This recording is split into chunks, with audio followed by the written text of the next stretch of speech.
Friends, आज हम लोग घटना चक्र, सामान्य अध्ययन, पूर्वावलोकन में सामान्य भूगोल में विगत वर्षों में पूछे गए प्रारंभिक परीक्षा में प्रश्नों को एवं उनके उत्तर को देखेंगे, एक रिवीजन करेंगे। तो आज हम लोग जिस टॉपिक के बारे में पढ़ने वाले हैं उस टॉपिक का नेम है अक्षांशीय विस्तार। चलिए देखते हैं क्या है अक्षांशीय विस्तार। ठीक है। भूपृष्ठ पर विषुवत रेखा से उत्तर या दक्षिण दिशा में स्थित किसी भी बिंदु, कहाँ से? भूपृष्ठ पर विषुवत रेखा से उत्तर या दक्षिण दिशा में स्थित किसी भी बिंदु कि पृथ्वी के केंद्र से मापी गई कोणीय दूरी को क्या बोला जाता है? अक्षांश कहा जाता है। अब देख लीजिए, मान लीजिए पृथ्वी का केंद्र है, यहाँ से उत्तर या दक्षिण अगर आप मेजर करते हैं तो इसको क्या बोला जाएगा? इसको अक्षांश रेखा ही बोला जाएगा। ठीक है, यह अक्षांश कहा जाता है। अक्षांश रेखा वह काल्पनिक रेखाएं होती है जो पृथ्वी के चारों ओर पूर्व से पश्चिम दिशा में विषुवत रेखा के समांतर खींची जाती है। अब देख लीजिए, पृथ्वी के चारों ओर पूर्व से पश्चिम दिशा में, अब देखिए यहाँ से पूर्व हो गया तो ये पश्चिम, ये देखिए इस तरीके से खींची गई है ना, पूर्व से पश्चिम दिशा में। ठीक है, समांतर खींची जाती है, एक दूसरे के सामने खींची जाती है। अक्षांशों को क्या करते हैं? अंशों, मिनटों एवं सेकंडों में दर्शाया जाता है। आगे इसके बारे में हम बताएंगे आप लोगों को।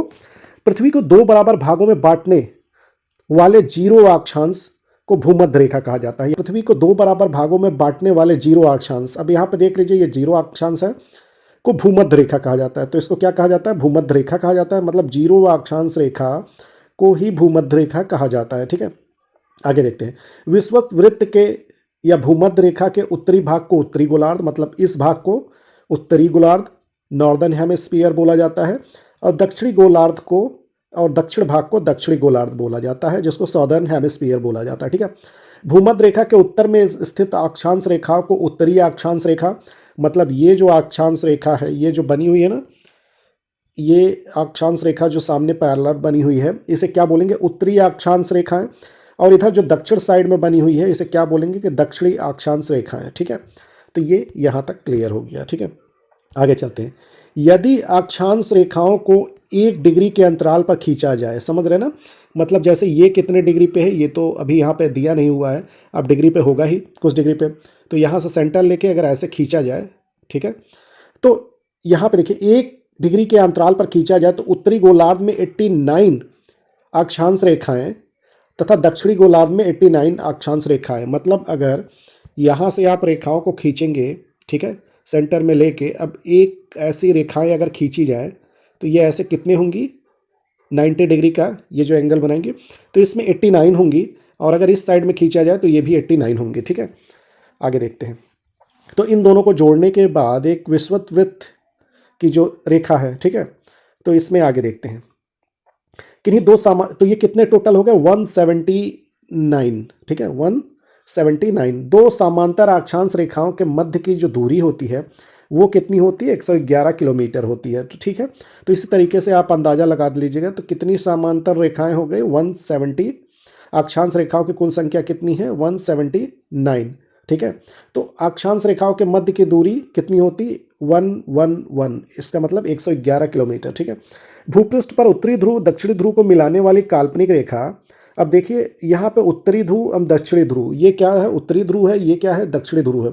तो इसको मिलाने वाली ये रेखा आप देख रहे हैं ना, तो ये काल्पनिक रेखा, जैसे वो काल्पनिक रेखा थी वैसे ये भी काल्पनिक रेखा है। तो यहाँ पे मिलाने वाली काल्पनिक रेखा को, जो पृथ्वी को दो बराबर भागों में बांटती है, उसे प्रधान यामयोत्तर रेखा, ठीक है, प्राइम मेरिडियन भी कहा जाता है। ठीक है, इसे ग्रीनविच मीन टाइम भी कहा जाता है।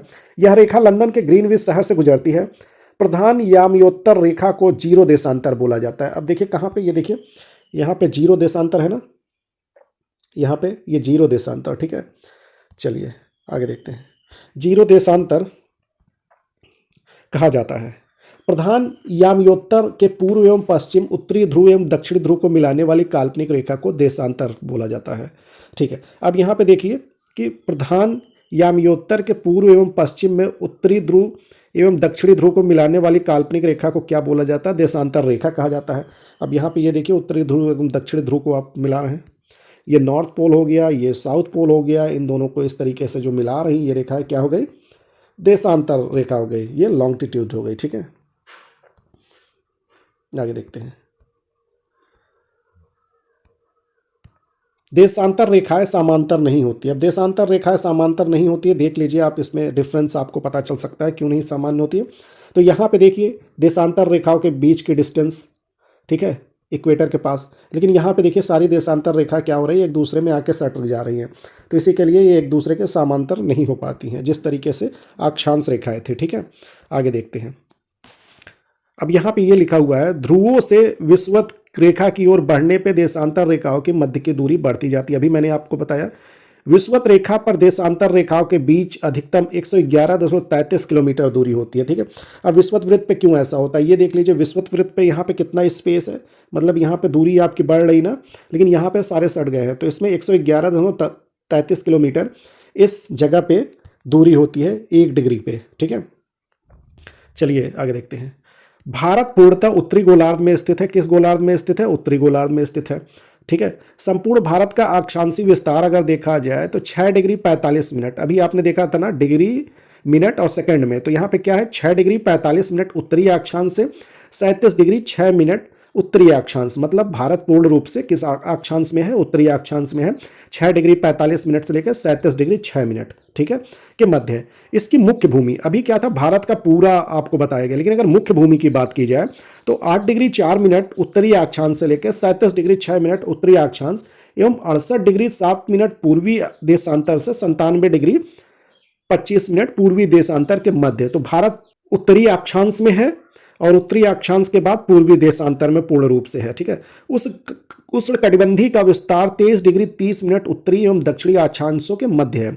उष्णकटिबंधीय जो क्षेत्र है उसका विस्तार 23 डिग्री 30 मिनट जो नॉर्थ में है और 23 डिग्री 30 मिनट जो साउथ में, इसके बीच का जो क्षेत्र है उसे क्या बोला जाएगा? उष्णकटिबंधीय। ठीक है, अब देख रहे हैं ना, तो यहाँ पे जो 23 डिग्री अगर मान लीजिए 23 डिग्री 30 मिनट इसे मान लिया जाए, 23 डिग्री 30 मिनट अगर इसे मान लिया जाए तो इसका मतलब क्या हो गया? अगर इस पॉइंट को मान लिया जाए तो ये नॉर्थ और ये साउथ, तो दोनों के बीच वाली एरिया जो है उसे क्या ट्रॉपिकल जोन बोला जाएगा? उष्णकटिबंधीय बोला जाएगा। आगे देखते हैं।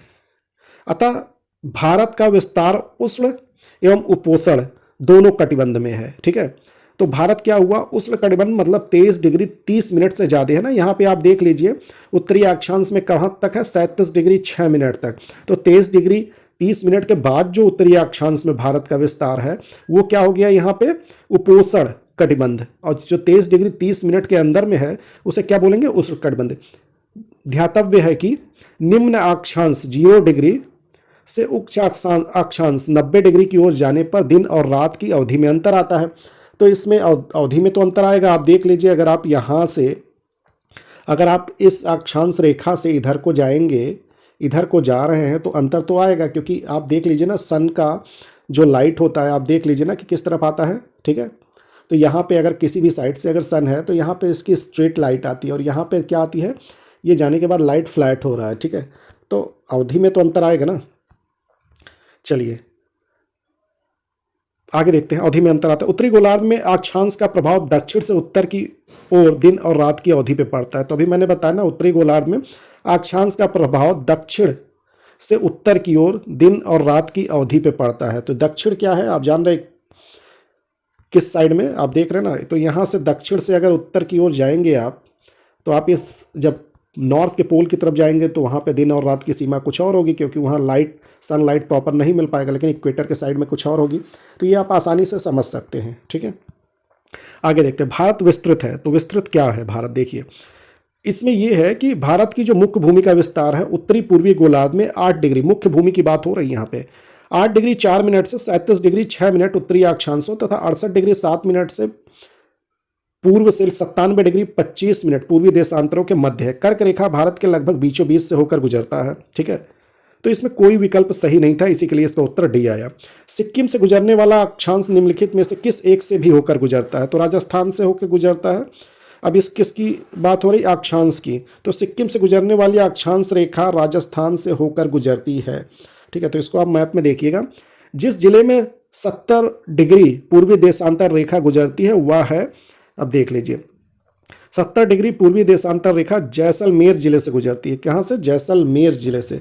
तो अब कैसे 70 डिग्री देशांतर की बात हो रही है। ठीक है, अब आपने यहाँ पे देखा ना क्या है? 97 डिग्री 25 मिनट। कहाँ से? 68 डिग्री 7 मिनट से देशांतर से लेकर 97 डिग्री 25 मिनट। और हम यहाँ पे बात कितना कर रहे हैं? कितने डिग्री की? 70 डिग्री। तो आप समझ सकते हो वो जिला कौन सा है? जैसलमेर ही है। ठीक है, ओके आगे देखते हैं। आगे भारत एवं कर्क रेखा के बारे में अध्ययन करेंगे। धन्यवाद।